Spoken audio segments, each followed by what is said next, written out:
বাক স্বাধীনতার সার্টিফিকেট দেয়, যারা বলে দেয় যে কোন দেশটি গণতান্ত্রিক কোন দেশটি অগণতান্ত্রিক, যারা বলে কোন দেশে কম গণতন্ত্র কোন দেশে বেশি গণতন্ত্র, যারা গণতন্ত্রের টেন্ডার নিয়েছে সারা জীবনের জন্য, যারা সব সময় ফ্রিডম অফ এক্সপ্রেশনের কথা বলে, যারা একাডেমিক ফ্রিডমের কথা বলে, যারা রাইট টু প্রটেস্টের কথা বলে, যারা পিসফুল অ্যাসেম্বলির কথা বলে, আমরা দেখেছি তাদের মুখোশ কিভাবে উন্মোচিত হয়ে গেছে। আমরা দেখেছি মার্কিন যুক্তরাষ্ট্রের 140টি বেশি বিশ্ববিদ্যালয়ে যখন আন্দোলন চলমান রয়েছে সেখানে 2500-এর অধিক শিক্ষার্থীকে গ্রেপ্তার করা হয়েছে। আমরা দেখেছি কি সব আন্দোলন করার জন্য শিক্ষার্থীদের উপরে সাসপেনশন নেমে এসেছে। বাংলাদেশের শিক্ষার্থী মাইমুনা ইসলাম নুহা, আপনারা জানেন যে কলম্বিয়া বিশ্ববিদ্যালয়ের নিউরো সায়েন্সের 3য় সেমিস্টারের শিক্ষার্থী, শুধুমাত্র স্বাধীন প্যালেস্টাইনের পক্ষে কথা বলার জন্য মার্কিন যুক্তরাষ্ট্র ঘোষিত ফ্রিডম অফ এক্সপ্রেশন প্রকাশ করার জন্য আজকে তাকে সাসপেনশনের আওতায় নিয়ে এসেছে। সাউদার্ন ইলিনয়েস ইউনিভার্সিটির শিক্ষক স্টিভ তামারি তার শিক্ষার্থীদের বাঁচানোর জন্য, পুলিশের হাত থেকে বাঁচানোর জন্য সামনে গিয়েছেন, পাঁজরের হাড় তার ভেঙে দেওয়া হয়েছে। আমরা ধিক্কার জানাই পৃথিবীর যে কোনো বিশ্ববিদ্যালয়ের শিক্ষার্থীদের উপর যারা নির্মম নির্যাতন নিষ্পেষণ পরিচালনা করে তাদের প্রতি আমরা ধিক্কার জানাই। বাংলাদেশ ছাত্রলীগ সবচেয়ে বেশি জানে গণহত্যার বেদনা কত বেশি, জেনোসাইডের দুর্বিষহ যন্ত্রণা কি রকম, বাংলাদেশ ছাত্রলীগ সেটি জানে। ছাত্র সংগঠন হিসেবে বাংলাদেশ ছাত্রলীগ পৃথিবীর অন্যতম ছাত্র সংগঠন যেটি গণহত্যার সবচেয়ে বেশি শিকার হয়েছে।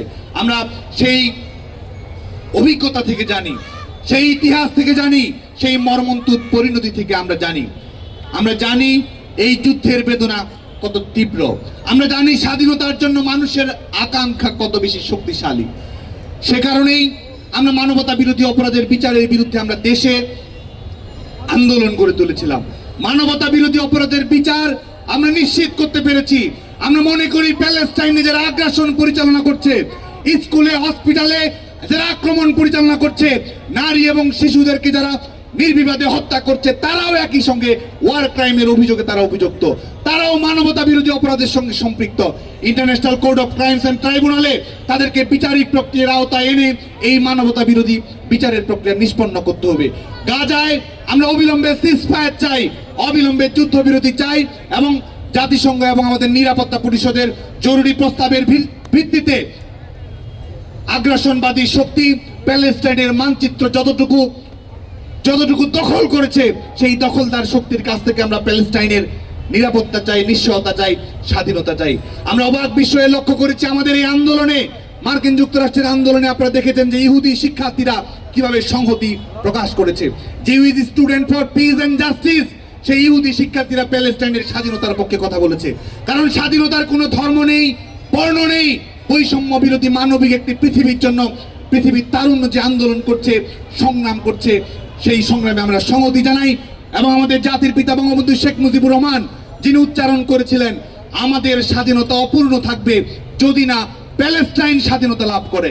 জাতির পিতার কন্যা বঙ্গবন্ধু তনয়া দেশরত্ন শেখ হাসিনা প্যালেস্টাইনের স্বাধীনতার জন্য পৃথিবীর সকল ফোরামে অস্ত্র এবং অর্থের রাজনীতির বিরুদ্ধে কিরকম বলিষ্ঠতার সঙ্গে নেতৃত্ব প্রদান করেছেন।